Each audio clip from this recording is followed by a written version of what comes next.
गाँव में नहीं चलतो गे छौरी फैशन शहर के चुमा प्रेम नगर वाला छौरा गे चुमा प्रेम नगर वाला छौरा ले तो बाजार के चुमा प्रेम नगर वाला छौरा ले तो बाजार के चुमा प्रेम नगर के छौरा।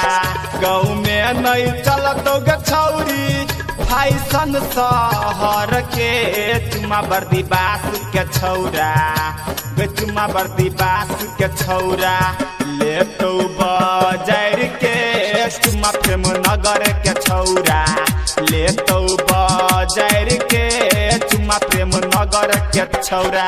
RS music recording studio Rajnagar. DJ RK Premnagar DJ RK Premnagar DJ RK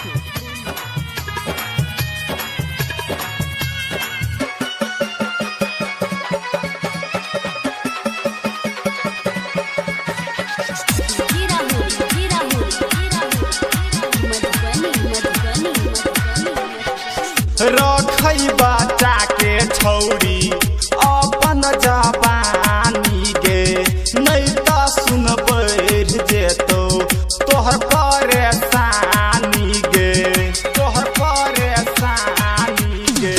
रखई बच्चा के छौरी अपन जवानी गे नहीं तो सुन बढ़ जेतो तोहर परेशानी गे।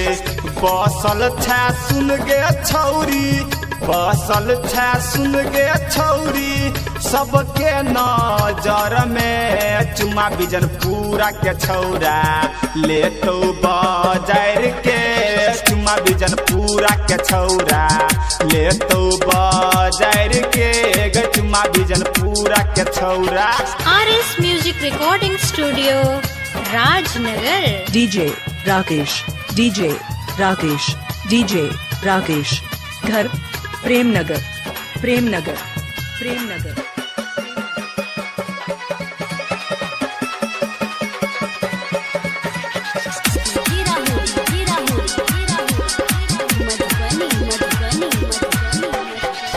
राइटर राकेश छौगे तोहर दीवाना गे संजीत अमित तोहर छेलौ पुराना गे छेलौ पुराना गे।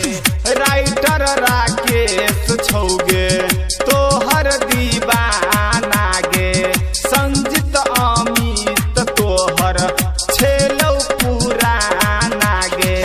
गायक पप्पू आर्या गायक पप्पू आर्या तोरा आँख मार के जिला महतरी के छौरा ले तो बाजार के जिला महतरी के छौरा ले तो